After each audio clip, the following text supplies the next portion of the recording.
DJ, stuff. Congrats on the win. Thank you. How's the eye? As you can tell, it's not.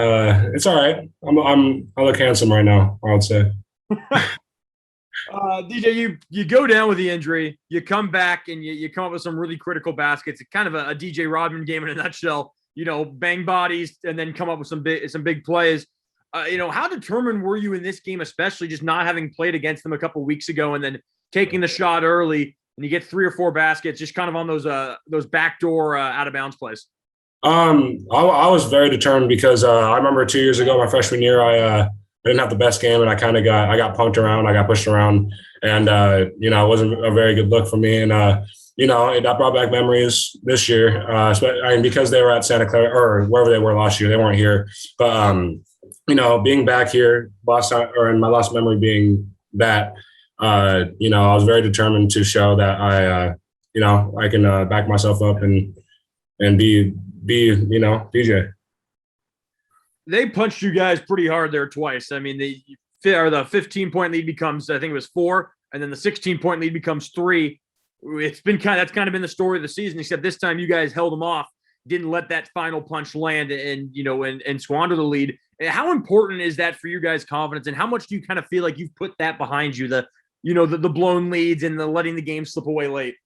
It's huge because this time we actually instead of just falling on the ground after we take the punch, we contained it and got back on our feet and stayed up to end the round.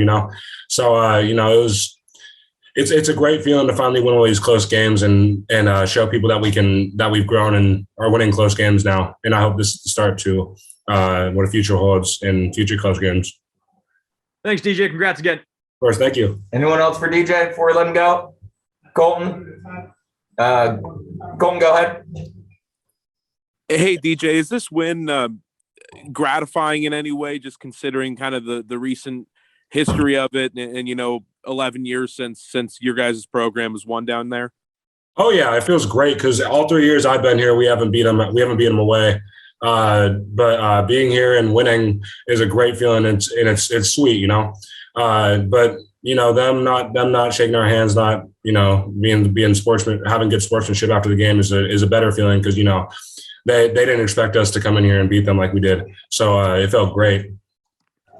What'd you like most about? It seemed like, especially, I mean, kind of throughout the whole game, but in the first half, it seemed really noticeable that the defense was really kind of functioning at a high level. What'd you like most in particular about just kind of how you guys were able to contest all their shots early? I mean, I was in the back, getting my, and I didn't really see much of the first half, but in the second half, I feel like we played with great energy.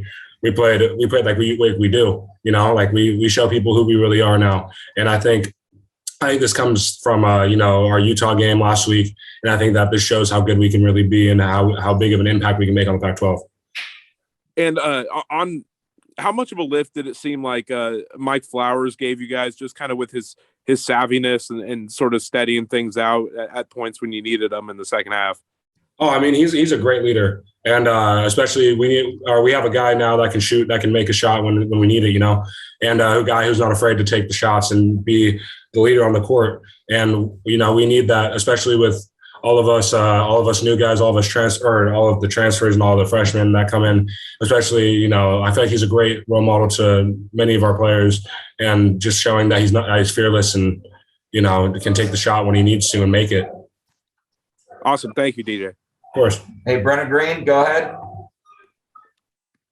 Hi, DJ. You mentioned, closing out a close game. Do you think there's anything that has changed that has helped you guys be able to do that, this time around in this contest? I think the only thing that changes us just being fed up with losing close games. Like, I'm just saying, I don't think anything changed in our coaching and our anything. I just think that our mindsets are just we've had enough of losing these games, and I think that our record is very it's very misleading because of these close games, and we don't want to have teams look at us and say, oh, they can't finish close games, they're soft and stuff like that.